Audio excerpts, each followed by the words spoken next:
What did you think would happen?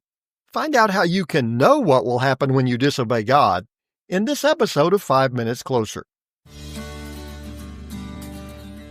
I'm Vaughn Weatherford, and this is 5 Minutes Closer. For the next 5 minutes, let's explore some biblical truths and apply them to your life. No podcast, including this one, can transform your life or give you what you really need. Only Jesus can do that. You can find out why in what I've called the first five episodes of 5 Minutes Closer. Each following episode explores scriptural truths that, if you follow them, will bring you 5 minutes closer to the person God created you to be. Let's see if we can get you 5 minutes closer. My mom had several favorite sayings, one of which I heard often. Well, what did you think was going to happen? She typically shared that piece of wisdom when I had failed to obey my parents in some way, resulting in the appropriate punishment. For example, they would tell me not to argue with my sister, or my parents would send me to my room. I argued with my sister, and as my parents sent me to my room, I would hear the words, "Well, what did you think was going to happen?"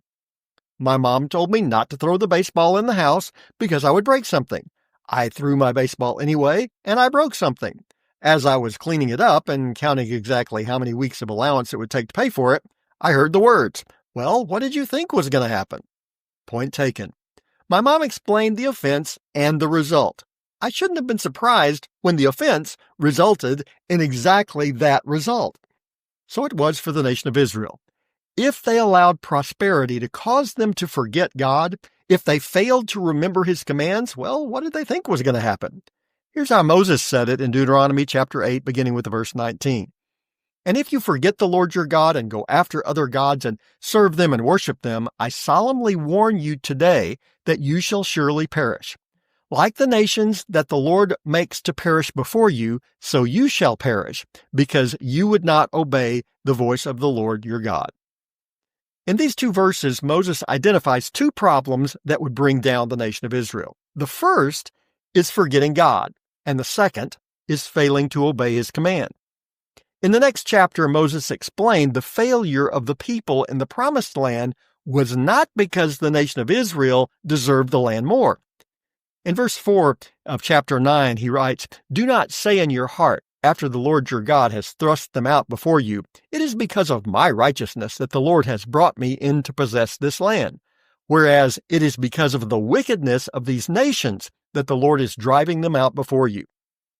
The nations had brought this upon themselves, and Israel would be no different. If they forgot God, began to follow other gods, and refused to obey God's commands, they would face exactly the same fate as the nations before them, which had done the same thing. So will we. We need to realize the same thing the nation of Israel needed to understand. These two simple concepts will avoid a world of disaster. First, don't forget God. Second, obey God's command. Thanks, Mom, for reminding me.